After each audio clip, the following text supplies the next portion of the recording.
सभी का स्वागत है हमारे YouTube channel study with Dharmveer PD class में। फ्रेंड्स, आज हम फिर से एक नई वीडियो को लेके आ गए हैं।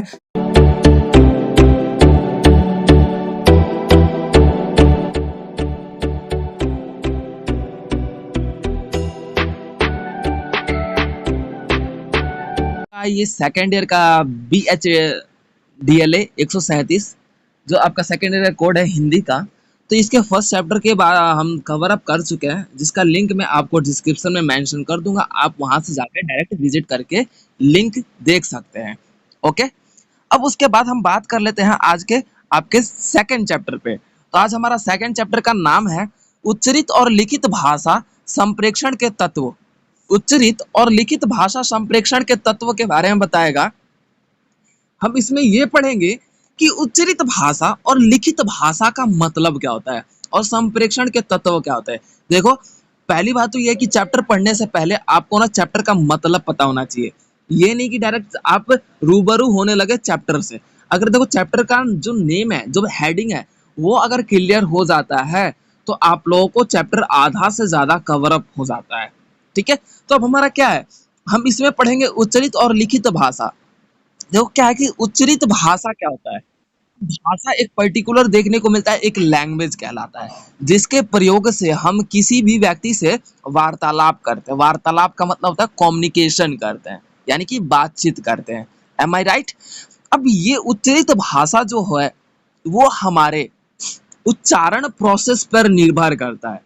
उच्चारण करके हम एक भाषा का प्रयोग करके किसी भी अन्य व्यक्ति से अपने विचारों का आदान प्रदान करें, वो हमारा उच्चरित भाषा कहलाता है।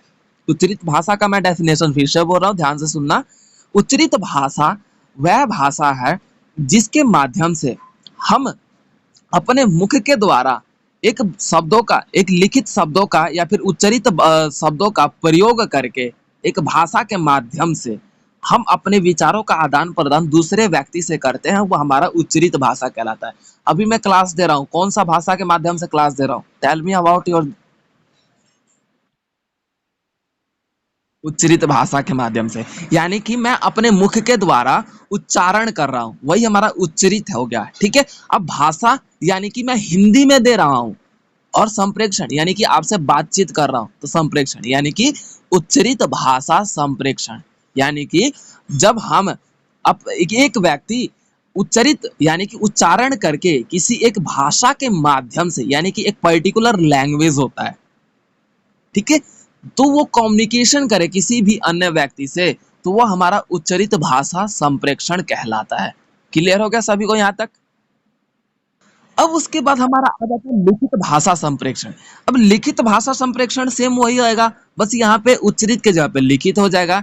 यानी कि अर्थात सिंपल लैंग्वेज में बोला जाए तो जब हम लिखकर किसी एक भाषा के माध्यम से अपने विचारों का आदान प्रदान दूसरे तक करते हैं, वो हमारा लिखित भाषा संप्रेषण कहलाता है। क्लियर हो गया?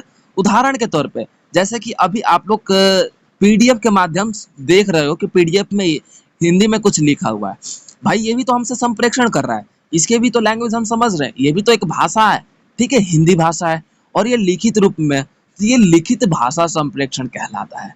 क्लियर हो गया? यहाँ तक समझ में आ गया? अब उसके बाद हमारा आ जाता है संप्रेषण के तत्व। अब इसमें पढ़ेंगे भाई संप्रेषण के कितने तत्व होते हैं, यानी कि एलिमेंट्स ऑफ कम्युनिकेशन। तत्व मतलब होता है एलिमेंट्स। क्लियर हो गया? अब बात कर लेते हैं चैप्टर के उद्देश्य का। तो इस चैप्टर का उद्देश्य क्या है कि भाई सामने वाले बोलचाल की भाषा हो, लिखित भाषा का भेद कैसे होता है, बोलचाल की भाषा का भेद कैसे होता है, कोई भी बोलचाल की भाषा का समय सीमा क्या होता है। अब ये तो है नहीं कि हम भाई किसी भी व्यक्ति से बोले, और जैसे कि हमारा ये क्लास ही चल रहा है, अब ये बताओ कि ये क्लास अनलिमिटेड थोड़ी ना चलेगा भाई, इसका भी एक लिमिटेशन है ना, इसका भी तो एक बोल सकते हो कि पर्टिकुलर टाइम है ना। ठीक है, तो ये क्या है, हमारे लिखित भाषा या फिर मौखिक भाषा या फिर बोलचाल की भाषा में एक पर्टिकुलर समय सीमा भी निर्धारित होता है, जिसे हमें अवगत कराने का बोल सकते हैं अवसर इस पाठ्यक्रम से प्राप्त होगा। ठीक है, तो ये आपका इसका उद्देश्य है। अब इसके बाद बात कर लेते हैं हमारा प्रस्तावना। प्रस्तावना को हम ना इंट्रोडक्शन बोलते हैं, यानी कि 2.1 की बात कर लेते हैं तो प्रस्तावना का मतलब होता है इंट्रोडक्शन। यानी कि अब इंट्रोडक्शन किस चीज का भाई, इस चैप्टर का, इस चैप्टर में क्या क्या पढ़ोगे उसके बारे में यहाँ पे प्रस्तावना में बताया जाता है। ठीक है, क्लियर हो गया। अब जैसे कि आपने एक फिल्म भी देखा होता है, ऐसे बोलते हैं ना, फिल्म से पहले ट्रेलर होता है कि फिल्म में क्या क्या छुपा हुआ होता है।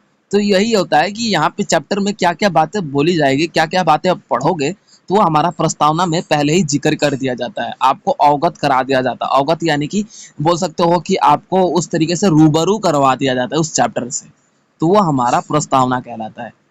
क्लियर हो गया सभी को। अब उसके बाद हमारा आ जाता है 2.2, उच्चरित भाषा की प्रकृति। देखो उच्चरित भाषा की प्रकृति क्या होगा, सिंपली लैंग्वेज में बोला जाए तो हम, एक मनुष्य होता है, वो एक भाषा के माध्यम से अपने अलग अलग समूह वर्ग में क्या करता है, बातचीत करता है। अलग अलग समूह वर्ग से क्या करता है, कम्युनिकेट करता है, बातचीत करता है, बातचीत करने का प्रोसेस स्थापित करता है, उसका एक तरीका होता है। ठीक है, जिसके अंतर्गत हम ये देखते हैं कि मनुष्य अपने विचारों का जो भाव का जो प्रस्तुतिकरण होता है, प्रस्तुतिकरण का मतलब रिप्रेजेंटेशन, रिप्रेजेंटेशन होता है, वो उच्चारण करके करता है एक भाषा के माध्यम से, वही हमारा उच्चरित भाषा कहलाता है। ठीक है, अब इसकी प्रकृति की बात कर ली जाए तो देखो उच्चरित भाषा की प्रकृति ना, वो शुरू से ही हमारे परिवर्तनशील रहा है, शुरू से ही परिवर्तनशील रहा है। अब देखो जाए तो पहली बात तो ये है कि हमारे, अब यहाँ पे परिवर्तनशील कैसे रहा है कि हम उच्चरित भाषा का जो स्वरूप है वो परिवर्तनशील कैसे रहा है, तो हम अपने बड़ों से बातचीत करने के लिए किसी एक भाषा का प्रयोग करते हैं, तो उसमें हम जो शब्दों का उच्चारण करते हैं वैसे हम अपने छोटों से नहीं कर पाते, और जो हम अपने छोटों से शब्दों का उच्चारण करके बड़ों से नहीं कर पाते, जैसे कि एग्जाम्पल के तौर पे एक एग्जांपल लेते हैं, आप अपने सीनियर सर हो या फिर सीनियर या मैडम, आप एनीथिंग एल्स जहाँ पे आप जॉब कर रहे हो या फिर कोई आपका टीचर ही क्यों ना हो, तो आप क्या उससे अरे तरे करके बात करोगे? नहीं ना, उच्चारण तो कर रहे हो। फॉर एग्जाम्पल आप लोग मेरे से ही बात कर रहे हो, तो आप लोग मेरे से अरे तरे करके बात करोगे, अरे सर ये कर लो, अरे सर ऐसे करो ना, ऐसे नहीं कर सकते ना। मतलब आप एडवाइस भी दोगे लेकिन एक देने का तरीका होगा, तो उच्चरित भाषा ही हुआ। लेकिन फॉर एग्जाम्पल अभी आप छोटे भाई बहन को बोलोगे या फिर अपने मित्र को बोलोगे, अरे तू इतने दिन से कहाँ था, मतलब उससे गुस्से में भी बोल लो, कोई प्रभाव नहीं है। तो क्या है, ये उच्चरित भाषा की प्रकृति है कि जगह और स्थान और बोल सकते हो कि सामने वाले व्यक्ति पर निर्भर करता है कि उच्चरित भाषा का जो स्वरूप है उसका किस तरीके से हम प्रयोग करते हैं। क्लियर हो गया यहाँ तक। उदाहरण के तौर पर जैसे हम अपने से बड़े से बोलते हैं, हाँ जी बोलिए, हाँ बोलिए दादाजी, दादाजी आपको कुछ काम है, दादाजी आप बुला रहे थे, इस तरीके से। अब ये छोटा भाई बोलेगा, हाँ बोल रहे, तू क्या कह रहा था, तू बोल रहा था कुछ। अब ये क्या है, हम दोनों में तो उच्चारण कर रहे हैं, यानी कि प्रोनाउंसिएशन कर रहे हैं शब्दों का, दोनों हिंदी लैंग्वेज कर रहे हैं, लेकिन हमारा तौर तरीका और नजरिया बदल गया। कैसे बदल गया भाई, दादाजी हमसे बड़े हैं, उम्र में भी बड़े हैं, ठीक है, रिश्ते में भी बड़े हैं, ठीक है, और हमारा छोटा भाई हमसे छोटा है, रिश्ते में भी छोटा है और उम्र में भी छोटा है। तो क्या है, उच्चरित भाषा की प्रकृति हमें देखने को मिलता है कि जगह और स्थान पर परिवर्तनशील रहता है। ठीक है, जिसमें हम सरल शब्दों का भी प्रयोग हम सामने वाले व्यक्ति पर निर्भर अथवा उसके अनुसार ही करते हैं। अब देखो सामने वाला व्यक्ति को आता हो हिंदी, अब आप उच्चरित भाषा प्रयोग कर रहे हो, यानी कि ये उच्चरित यानी कि उच्चारण कर रहे हो, ठीक है, और इंग्लिश में कर रहे हो भाई, भाषा इंग्लिश हो गया, ठीक है, उच्चारण आप कर रहे हो और आप कम्युनिकेशन करना चाहते हो, लेकिन बंदे को आता हो सामने वाले को हिंदी समझ, तो ये क्या उच्चरित भाषा की जो प्रकृति है वो सफल हो पाएगा? नहीं हो पाएगा ना। इट मीन्स क्या है कि उच्चरित भाषा की जो स्वरूप है उसको सत्यापित करने के लिए, उसकी स्थापना के लिए हमें क्या करना पड़ता है, एक ही व्यवस्था के अनुसार, एक ही भाषा के अनुसार सामने वाले व्यक्ति को हम देखते हैं कि उसकी स्थिति, उससे हमारा क्या संबंध है, उससे हमारा क्या अनुभव है, उसके अनुसार हम अपने उच्चरित भाषा की प्रकृति को अपनाते हैं। क्लियर हो गया।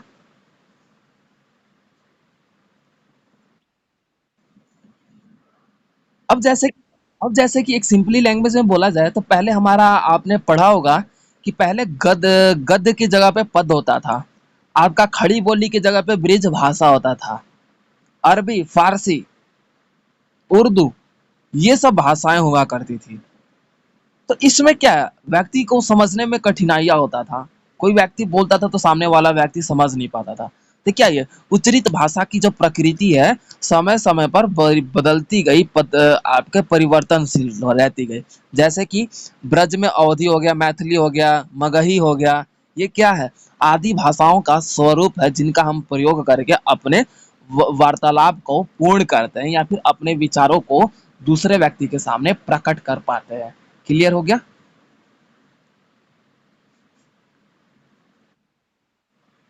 ठीक है। अब उसके बाद हमारा आ जाता है 2.3, लिखित भाषा की प्रकृति। अब लिखित भाषा की प्रकृति क्या है भाई, इसकी ना, आप सिंपली लैंग्वेज में बोला जाए तो लिखित भाषा की प्रकृति यही है कि इसमें समय सीमा होता है। इसमें हम अपने बातों को, अपने भावनाओं को ज्यादा व्यक्त नहीं कर पाते। हम लिखकर सामने वाले व्यक्ति को अपने भावनाओं को प्रकट नहीं कर पाएंगे। अब जैसे कि मान लो कि मेरे को किसी चीज की पीड़ा हुई, यानी कि मैं दुखी हूँ। अब उसी चीज को देखो, तो अगर मैं दुखी हूं, तो ये बात मैं बोलूं मुंह से कि मैं दुखी हूं, तो आप लोगों को कैसा फील होगा? अरे सर तो एम ही बोल रहे हैं। लिख कर मैं अगर बोलूं, तो आप लोगों को फील होगा कि सर कितना दुखी है। अगर मैं इसी चीज को बोलूं, मतलब मेरे फेस के रिएक्शन और मेरे वर्ड, यानी कि जो मेरा वर्ड का प्रोनाउंसिएशन है ना, उससे आप लोगों को पता चल जाएगा कि सर दुखी है या नहीं है। तो क्या है, लिखित भाषा की जो प्रकृति होता है ना, इसमें हम अपने भावनाओं को अच्छे से व्यक्त नहीं कर पाते। जैसे कि आप लोग आजकल देखते भी होंगे कि सोशल मीडिया पे आप अपने फ्रेंड सर्कल से ही कम्युनिकेट करते हो। आप समझाना चाहते हो कुछ और, आप अपनी बात किसी एंगल में रखना कुछ और चाहते हो, लेकिन सामने वाला समझ कुछ और जाता है। होता है या नहीं होता है? किसी के साथ हुआ है ऐसा? फ्रेंड सर्कल या फिर रिलेटिव्स, ऐसा हुआ है किसी के साथ? हेलो। हाँ, तो ये कॉमन है, ये कॉमन है। तो ये लिखित भाषा की जो प्रकृति है ना, इसमें क्या होता है कि हम लिखकर अपने भावनाओं को प्रकट नहीं कर पाते। इसकी ये सबसे बड़ी कमी हो जाती है, जिसकी एक प्रकृति, ठीक है। लेकिन लिखित भाषा का एक महत्वपूर्ण अंश पाया जाता है कि भाई, इसमें एक और कमी है कि भाई, इसमें अगर पढ़ा लिखा व्यक्ति हो वही समझ सकता है, अनपढ़ व्यक्ति नहीं समझ सकता, ये इसकी प्रकृति है। लेकिन मौखिक भाषा यानी कि उच्चरित भाषा क्या था, वो उसमें क्या है भाई, पढ़ा लिखा व्यक्ति भी ना हो फिर भी समझ जाएगा। फॉर एग्जाम्पल, अब जो अशिक्षित व्यक्ति है, उसे हिंदी भाषा आती है भाई, सिंपल सा लैंग्वेज है, उसे हिंदी भाषा आती है, अपने वातावरण से वो सीख चुका है, ठीक है। लेकिन वो फिर भी मतलब अशिक्षित है। लेकिन आपकी बात आप हिंदी में करोगे, वो इजी वे में समझ जाएगा। तो वो उसकी प्रकृति है, यानी कि पॉजिटिव, सकारात्मक मतलब उसका पॉइंट है। तो लिखित भाषा, एक बोल सकते हैं कि इसे लंबे समय तक हम संभाल कर रखने में सक्षम हो पाते हैं। अब जैसे ये बुक एक बार प्रिंट हो चुका, बार बार, हर महीने, हर हर एक घंटे, हर एक दिन प्रिंट करने की आवश्यकता नहीं है ना। एक बार प्रिंट हो गया, लंबे समय की छुट्टी होगी भाई। इससे लाखों लाखों करोड़ों बच्चे पढ़ के पास आउट हो चुके। अब एनसीईआरटी एक बार प्रिंट हो जाएगी, तो ये बताओ कि वो हर साल थोड़ी ना प्रिंट होती है। हाँ, डिमांड में रहता है तो वही चीज प्रिंट दोबारा होगा, लेकिन सेम प्रोसेस प्रिंट होगा ना, ये तो है नहीं कि अलग अलग प्रिंट होगा। तो क्या है, लिखित भाषा की जो प्रकृति है ना, एक बोल सकते हो कि पौराणिक तौर तरीके के अनुसार लिखित रूप में किताब, अखबार, चिट्ठियां या फिर पत्र पत्रिकाएं, विज्ञापन, एडवर्टाइजमेंट, ये क्या है, आपके लिखित भाषा का स्वरूप है, प्रकृति है उनकी। क्लियर है?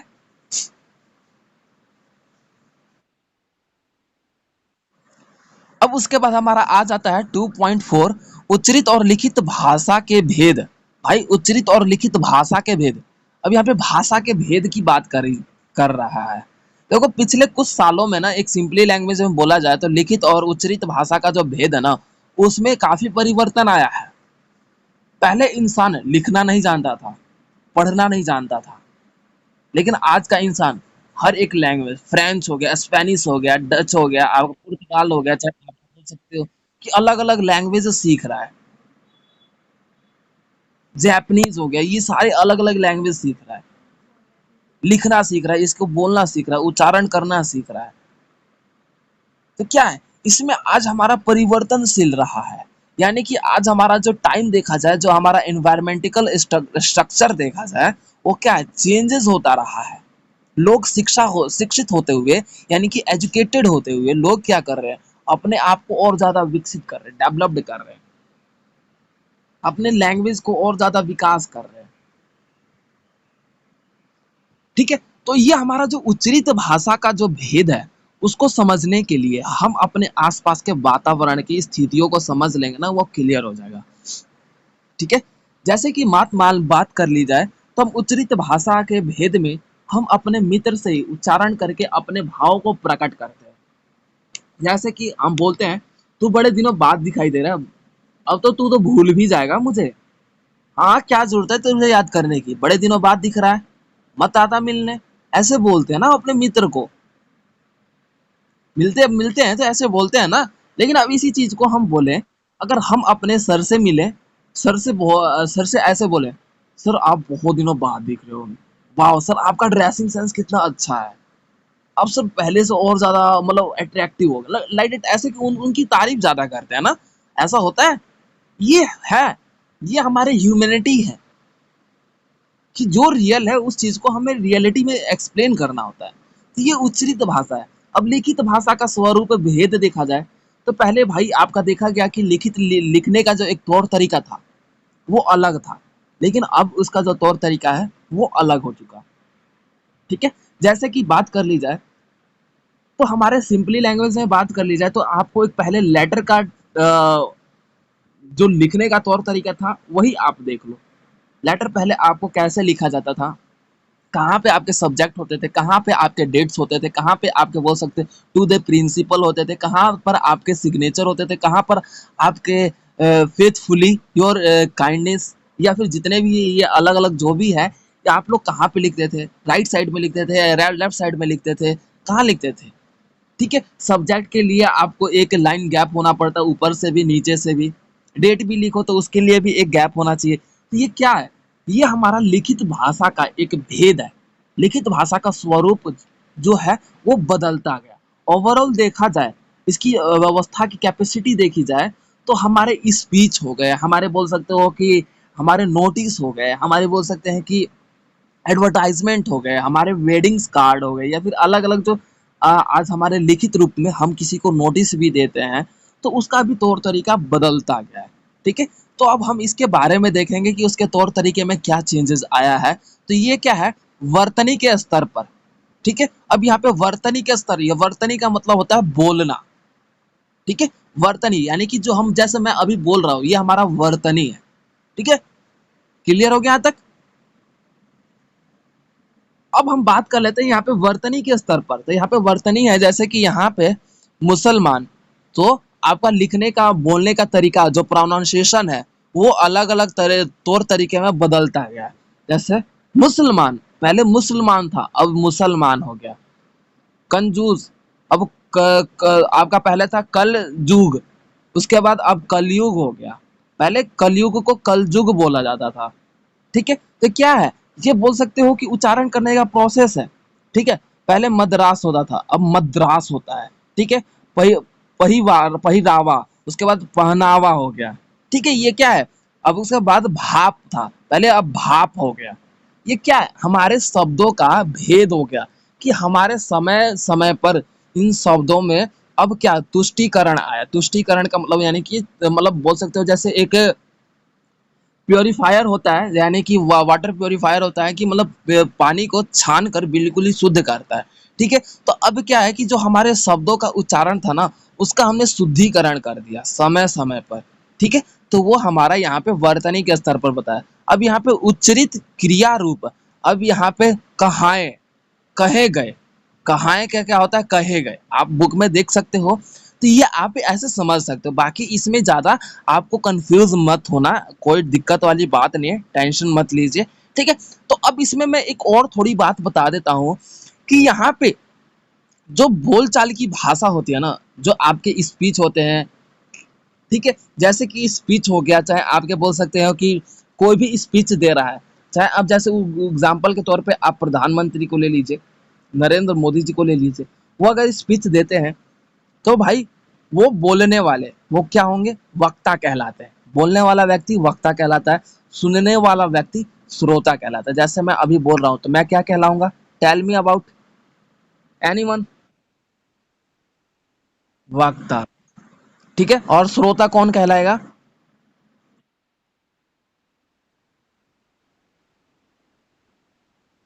हाँ जी। ठीक है, तो ये हमारा प्रोसेस होता है। तो यहाँ पे एक डायग्राम दिया गया है, पेज नंबर आप 25 पे देख लीजिए। यहाँ पे संदर्भ, वक्ता, संदेश, सरणी और कोड और श्रोता। तो ये प्रोसेस जैसे कि आपने कभी देखा होगा, nitrogen cycle, oxygen cycle, carbon dioxide cycle, या फिर अलग अलग जो आपने देखा होगा साइकिल है, या फिर फूड चेन साइकिल हो गया।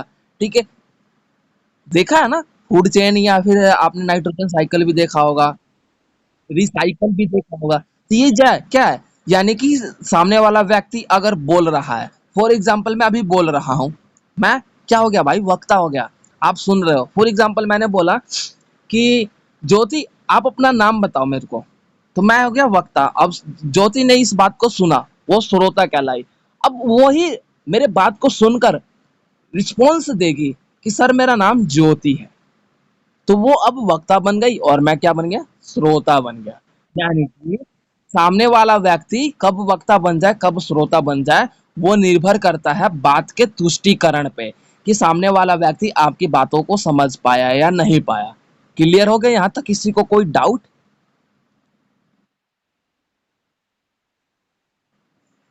ठीक है, तो आगे चले अब। उसके बाद हमारा आ जाता है 2.5, उच्चरित भाषा, उच्चरित और लिखित भाषा की विशेषताएं। अब देखो इसमें क्या है ना, कि उच्चरित और लिखित भाषा की विशेषताओं के बारे में पढ़ेंगे, कि भाई उच्चरित भाषा की विशेषता क्या है, लिखित भाषा की विशेषता क्या है।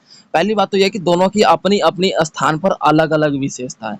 अब जैसे मान लिया जाए कि हम कहते हैं कि भाई कभी भी किसी भी चीज को मतलब उपयोगिता जरूर होती है, ये नहीं कि कोई भी चीज खराब नहीं होता, किसी ना किसी चीज में वो काम जरूर आ जाता है।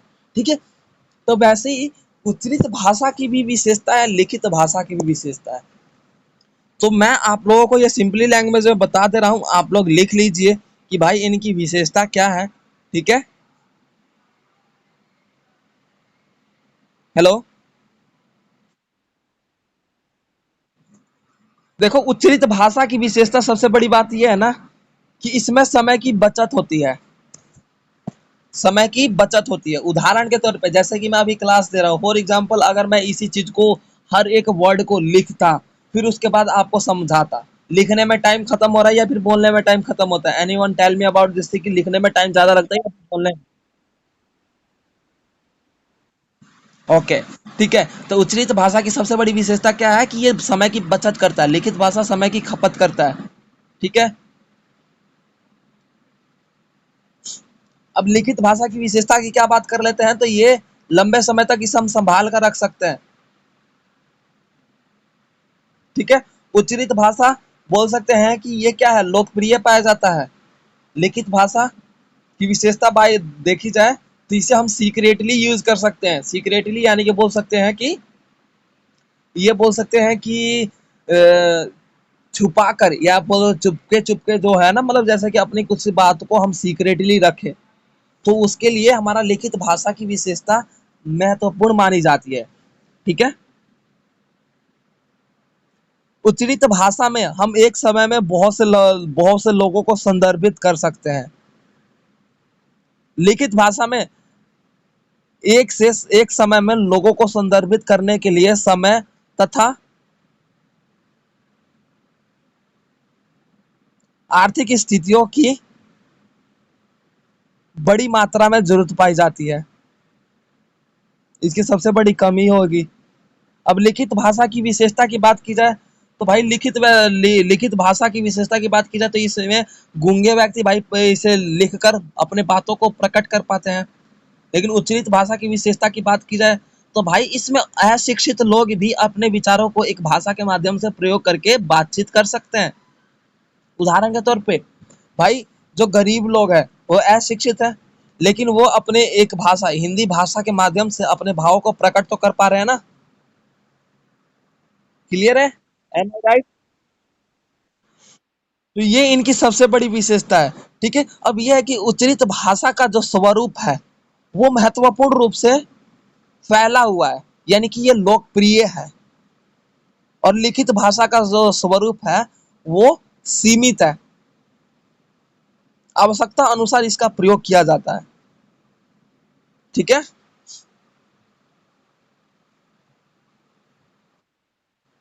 तो ये इनकी विशेषता है। ठीक है, लिख लोगे आप लोग, कोई दिक्कत तो नहीं? अब उसके बाद हम इसमें थोड़ा और बता देता हूँ, जैसे कि आप लोग बता देते हैं कि उच्चरित भाषा को ही मौखिक भाषा यानी कि मौखिक रूप में देखते हैं। मौखिक का मतलब होता है कि मुख के द्वारा बोलकर, और उच्चरित का मतलब होता है उच्चारण करके। भाई उच्चारण कैसे होता है? मुख से ही होता है ना, कंठ से ही होता है। एप्पल कोड या फिर वोकल कोड से ही होता है ना। पढ़ा होगा आप लोगों ने एप्पल कोड या फिर वोकल कोड क्या होता है। हमारे जो कंठ होता है ना उसे एप्पल कोड या फिर वोकल कोड बोलते हैं उसे वोकल कोड है, लेकिन उसका सेकंड नेम एप्पल कोड भी बोला जाता है। सर्च करके देखोगे, बायोलॉजी में आपने पढ़ा होगा। ठीक है, तो यहाँ तक सभी को समझ में आ गया। अब इसके बात कर लेते हैं हम संरचना की। तो देखो, उच्चरित भाषा को लिखने में लिखने की आवश्यकता नहीं होती, लेकिन लिखित भाषा को लिखने की आवश्यकता है, जिसके कारण हमें कुछ आवश्यक चीजों की जरूरत पड़ती है। उदाहरण के तौर पे भाई, पेन ही हो गया, पेंसिल हो गया, चाहे आपके बोल सकते कुछ भी हो गया, कलर हो गया, चाहे कुछ भी एनीथिंग एल्स, पेन के रूप में ही देख लेते हैं। कागज भी चाहिए भाई, तो इसके लिए क्या है, लेकिन अब लिखित भाषा मतलब मौखिक भाषा में चाहिए। तो भाई बताओ कि मैं अपने मित्र से बात करूं, तो सामने मेरा मित्र खड़ा है, मैं उससे बात करूं, तो भाई मेरे को क्या चाहिए? कुछ नहीं चाहिए। लेकिन अगर वही मित्र मेरे को लिख के बात अपनी बतानी हो, तो भाई बेशक वो सामने भी हो, लेकिन मेरे को लिख के अगर बतानी हो, तो भाई मेरे को पेन और नोटबुक चाहिए ही चाहिए। चाहिए ना। ठीक है, तो ये इसकी सबसे बड़ी विशेषता और कमियां हो जाती है। तो ये आपका 2.5 जो कि अब कंप्लीट होता है। तो यहाँ पे एक उदाहरण भी देता है कि आप लोग पेज नंबर 28 पे देख सकते हैं। एक, कल चलेंगे, मैं टिकट लेता आऊंगा। दो, ठीक है, कहाँ मिल रहे हो? एक, वहीं उसी जगह। दो, उसे भी साथ लाऊं या नहीं? एक, अरे नहीं छोड़ो उसे। अब क्या है, ये क्या है, एक लिखकर रूप में अपने दो दोस्त तीसरे दोस्त को बुलाने के लिए बोल रहा है, उसे भी साथ ले जाऊं या नहीं? अरे नहीं छोड़ो उसे। तो ये क्या है, लिखकर हम अपने बातों को प्रकट करते हैं, जैसे मैसेज के थ्रू। जैसे कि हम बोलते हैं ना, अरे पार्टी है उसकी, उसके बर्थडे है, तो भाई चलना है, सभी को बुलाया उसने। तो हम बोलते हैं कि यार मेरा एक दोस्त है, उससे भी ले गया। अब अरे नहीं, क्या है, ये हम लिखकर अपने बातों को प्रकट करते हैं। ठीक है, तो ये था हमारा 2.5 जो कि अब कंप्लीट होता है। अब बात कर लेते हैं हम 2.6 पे। तो हमारा 2.6 है उच्चरित भाषा के प्रकार है। अब देखो, उच्चरित भाषा के प्रकार की बात कर लेते हैं। प्रकार का मतलब होता है भाई कितने प्रकार के उच्चरित भाषा का स्वरूप है, कितने उसका स्वरूप क्या है। तो देखो, पहली बात तो है कि सामाजिक संप्रेषण के दृष्टिकोण में उच्चरित भाषा सबसे अत्यधिक प्रयोग में किया जाने वाला एक भाषा है। यानी कि सामाजिक दृष्टिकोण के अनुसार बात की जाए तो उच्चरित भाषा का जो स्वरूप है सबसे अत्यधिक विकसित स्वरूप माना जाता है, जिसके देखते हैं कि हर एक व्यक्ति इसी का सहारा लेकर अपने विचारों का या फिर अपने जीवन दैनिक जीवन में किसी भी कार्य को करने में सक्षम हो पाता है। 99.9% आपका देखा जाता है कि उच्चरित भाषा का प्रयोग हम अपने जरूरतों तथा जीवन को जीने के लिए करते हैं। ठीक है, तो इसके प्रकार की बात कर लेते हैं। तो हमारा पेज नंबर आप देख सकते हो, पेज नंबर 34 पे एक डायग्राम है भाषा। पेज नंबर 34 निकालिए सभी ने। तो पेज नंबर 34 पे आपने देखा होगा कि भाषा है, मानक बोली है, क्षेत्रीय विकल्पन है, भौगोलिक बोलियां, सामाजिक विकल्प और सामाजिक बोलियां। इसमें किसी ने एक चीज नोटिस किया है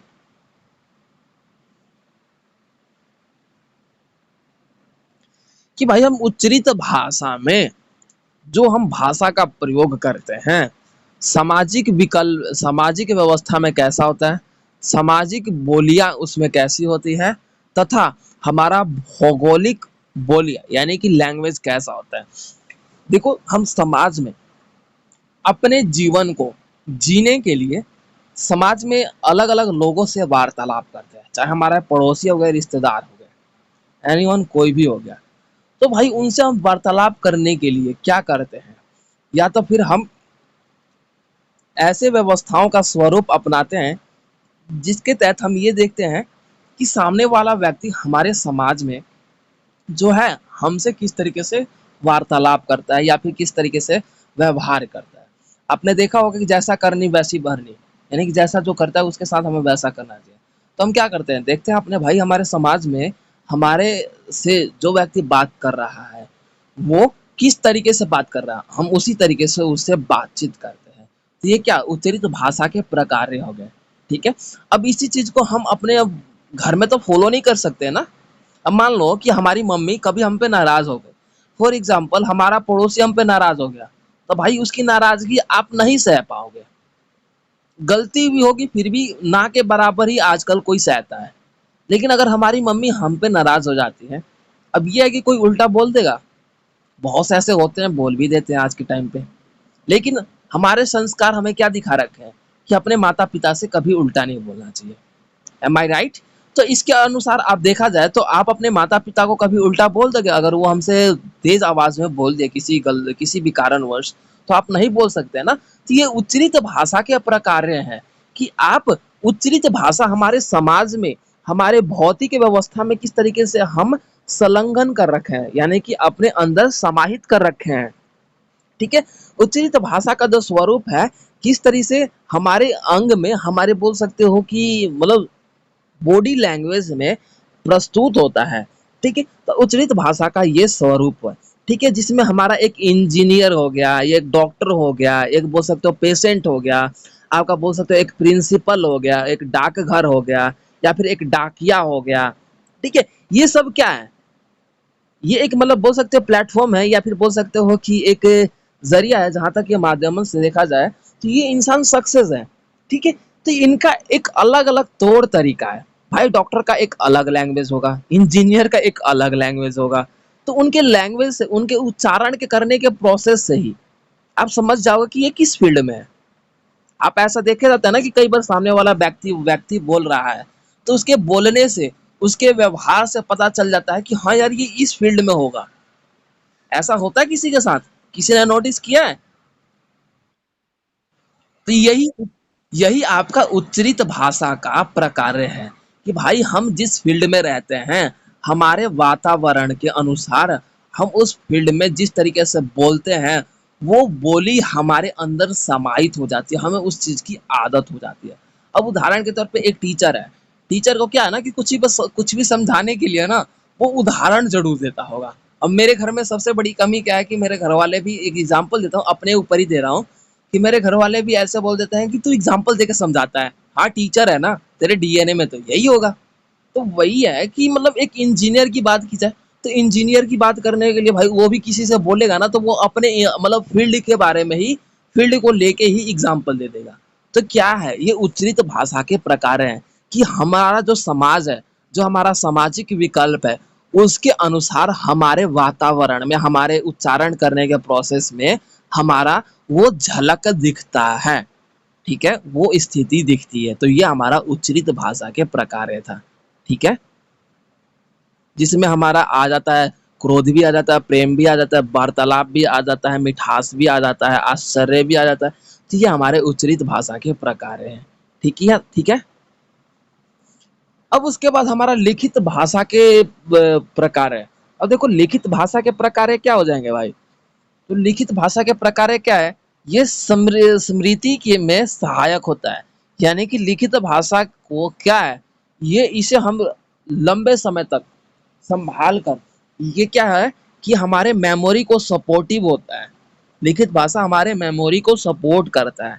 अब लिखकर हम किसी भाषा का प्रयोग करके हम लिखकर अपने भाव को प्रकट करते हैं। फॉर एग्जाम्पल, आज एक मनुष्य अपने खुद की पर्सनल डायरी लिखता है, वो लिखित भाषा हो गया भाई, क्लियर है। किसी लैंग्वेज में भी लिखा तो वो अपने चीज को क्या है, अपने यादों को संभाल कर रखने का एक महत्वपूर्ण जरिया माना जाता है। तो ये लिखित भाषा का प्रकार का पहला पॉइंट है, क्लियर हो गया। अब उसके बाद यहाँ पे सेकंड पॉइंट है संप्रेषण क्षेत्र का विस्तार। अब देखो संप्रेषण क्षेत्र का विस्तार बात की जाए ना, तो लिखित भाषा में जो है वो सबसे ज्यादा अत्यधिक रूप में देखा जाए तो इसका विस्तार है ना सीमित पाया जाता है अकॉर्डिंग टू मौखिक भाषा, ठीक है। तो ये इसका संप्रेषण क्षेत्र का विस्तार है ना वो मौखिक रूप से कम पाया जाता है, क्लियर है, जो कि मैंने आपको ऊपर ही बता दिया है। अब उसके बाद हमारा आ जाता है लिखित भाषा के प्रकार में प्रसारण का माध्यम, यानी कि जो हमारा मोड है, यानी कि किस रूप में हमारा लिखित भाषा प्रस्तुत हुआ है, वो हमारा प्रसारण होता है। प्रसारण का मतलब यह है कि जैसे कि मान लो कि आपने देखा होगा कि न्यूज प्रसारण हो रहा है, यानी कि अब लोगों को संबोधित किया जा रहा है। तो भाई अब कोई भी लिखित भाषा में प्रस्तुतिकरण हो तो भाई टीवी पे भी लिखकर हो सकता है, न्यूज़पेपर में भी छपाई करके हो सकता है, एक विज्ञापन के माध्यम से भी हो सकता है, एक वो सब समाचार पत्र के माध्यम से भी हो जाता है, एक पत्रिका के माध्यम से भी हो सकता है, एक लेटर के माध्यम से भी हो सकता है। तो ये एक माध्यम है। तो किस माध्यम में हुआ है वो हमारा प्रसारण का माध्यम कहलाता है। तो इसमें क्लियर हो गया, किसी को कोई डाउट?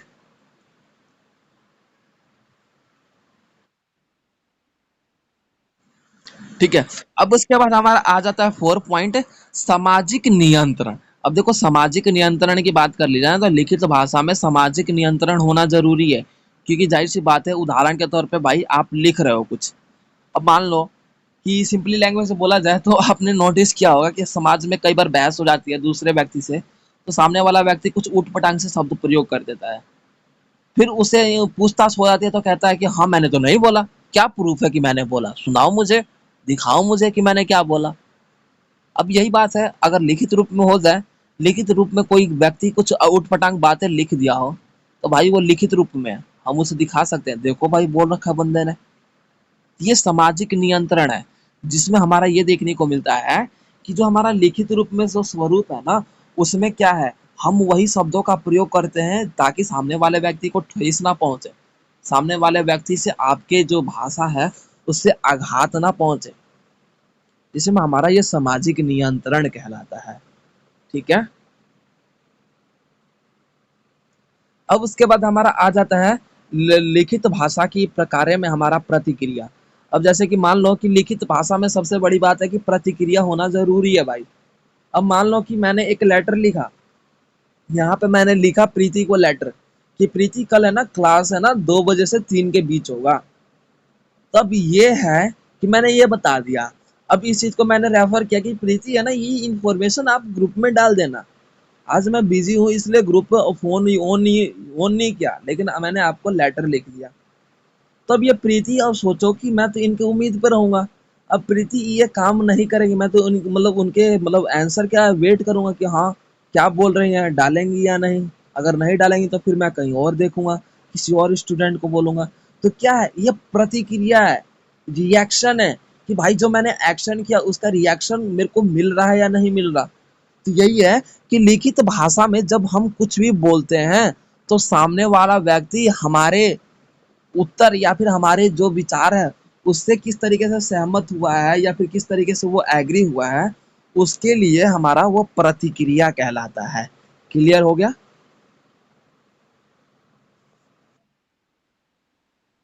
अब उसके बाद हमारा अगला आ जाता है छठा पॉइंट है सौंदर्य शास्त्रीय प्रकार।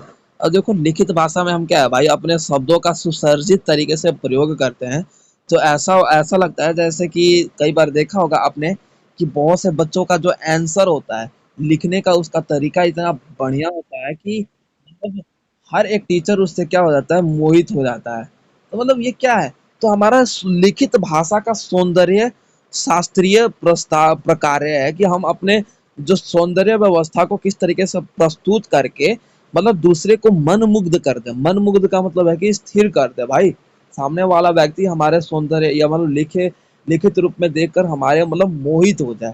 तो ये हमारा सौंदर्य शास्त्रीय प्रकार्य है, ये देखो सौंदर्य शास्त्रीय प्रकार जो हमारा मौखिक रूप में भी होता है, ठीक है। तो हम ऐसे बोलते हैं ना, इसके ये बातों के, अब श्री कृष्ण को क्या था भाई, श्री कृष्ण भाई बातों के जालों में सामने वाले को लपेट लिया करते थे, ठीक है। तो क्या हम उन्हें बोलते थे कि मतलब आपने देखा होगा कि बलराम भी उन्हें कुछ नहीं बोलते थे, वो खुद ही घुटने टेक दिया करते थे कि कृष्ण तुम्हारे से बातों में जीतना असंभव। तो क्या है कि हम सामने वाले व्यक्ति को बोलकर भी हम अपने बातों में चुपली चुपली बातों में सामने वाले व्यक्ति को फंसा सकते हैं। तो ये हमारा लिखित रूप में भी होता है और मौखिक रूप में भी होता है, ठीक है। अब हमारा आ जाता है 2.8, सब एडिंग है 2.8, निकाल लीजिए 2.8। बोलचाल की भाषा और लिप्यंकन। लिप्यंकन का मतलब है कि भाई हमारा कौन सी लिपि है। अब बोलचाल की भाषा है, तो भाई बोलचाल की भाषा ये तो थोड़ी ना है कि हमारा हर एक लैंग्वेज में भाषा का प्रस्तुतिकरण देखने को मिला है। अब जैसे कि पहले बोलचाल की भाषा थी, तो वो भाषा पहले कैसे थी भाई, पहले सरल था या फिर बोल सकते हो सुगम था, बोलने में कठिनाइयों का सामना करना पड़ रहा था या नहीं करना पड़ रहा था, तो पहले ये हम देख रहे थे।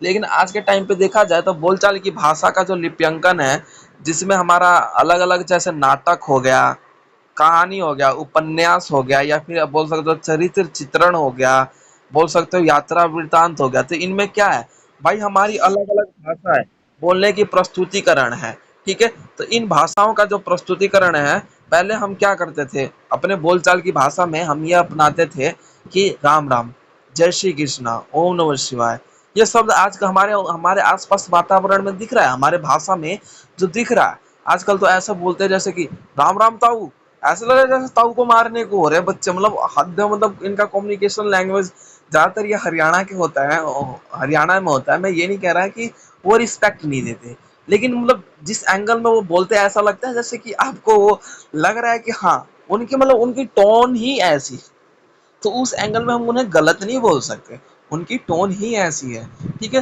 तो हमारा क्या है आजकल के भाषा में, जो हमारा बोलचाल का लिप्यंकन है, जिसमें हमारा बोल सकते हो पहले हमारा बोलने का जो ढंग था वो अलग ढंग था, और अब क्या है अलग है, ठीक है। तो वो हमारे साथ हमारे वातावरण में दिख रहा है, ठीक है।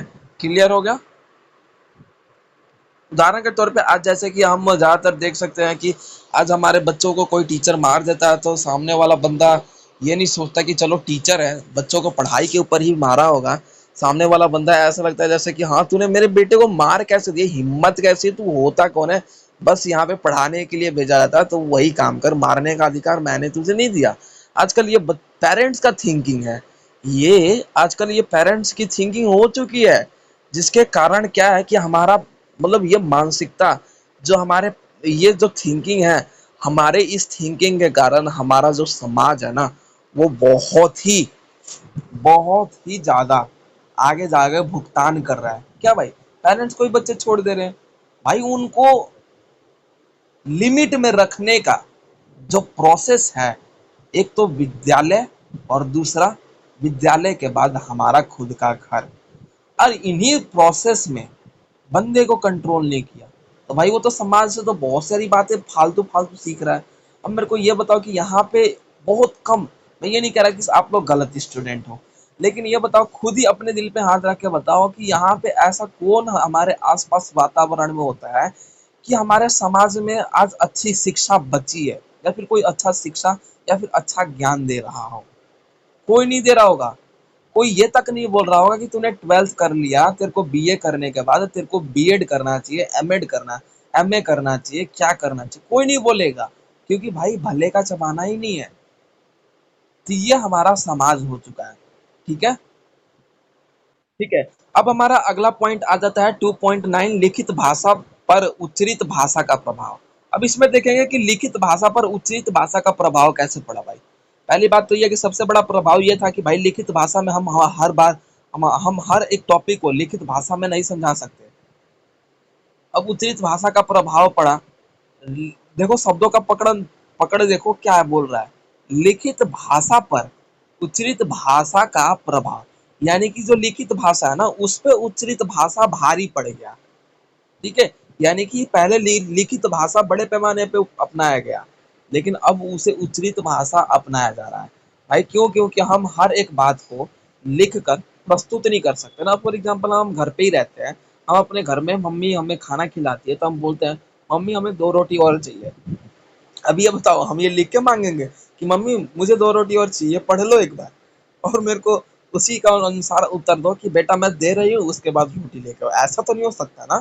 तो क्या है, लिखित भाषा पर हमारा उच्चरित भाषा का जो प्रभाव है बहुत बड़े पैमाने पे आज हम देख सकते हैं। जिसमें हमारा क्या है कि लिखित भाषा आज हमारा देखा जाए तो ना के बराबर रह चुका है। लिखित भाषा का जो प्रस्तुतिकरण है वो आज मशीनीकरण हो गया है। मशीनीकरण का क्या है, आज हम देख सकते हैं कि पुस्तक बहुत से स्कूल, बहुत से कॉलेज, बहुत से विदेशी मतलब शिक्षा में देखा जाता है कि आज कंप्यूटराइज कर दिया गया है।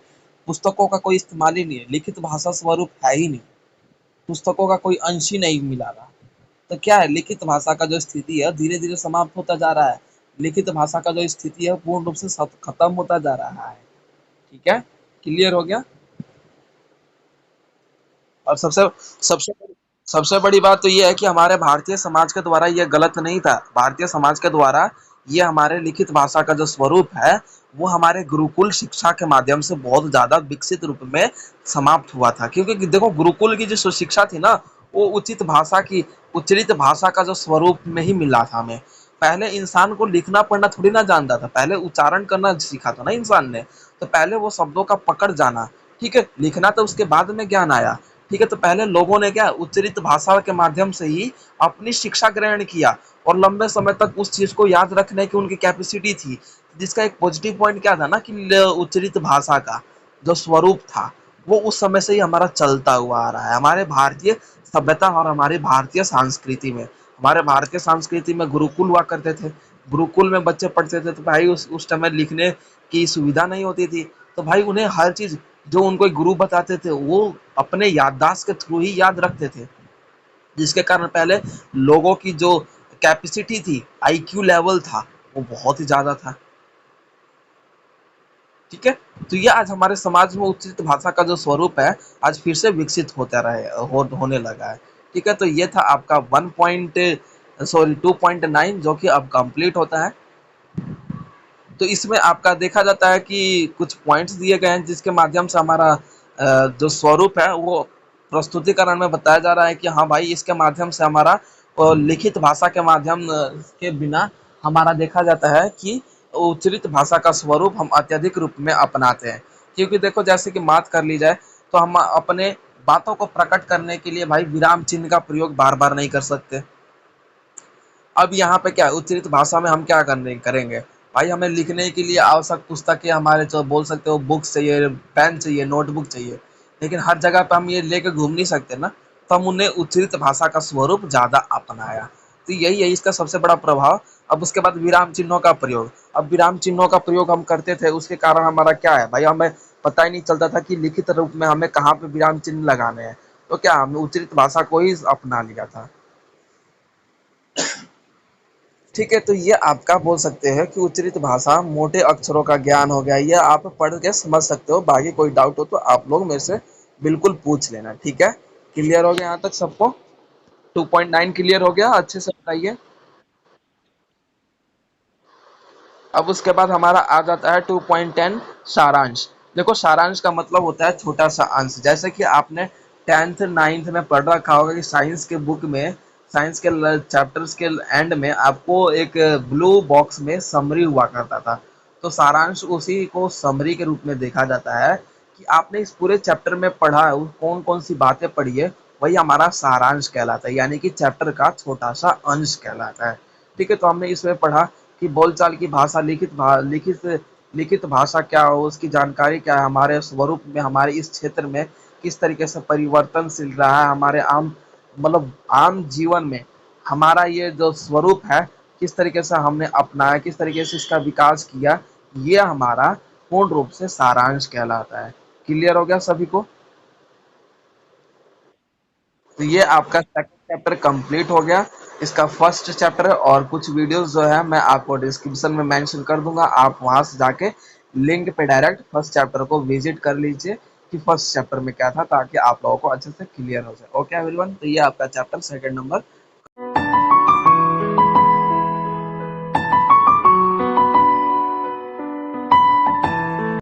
तो वीडियो को like, comment, share and subscribe करना ना भूलें।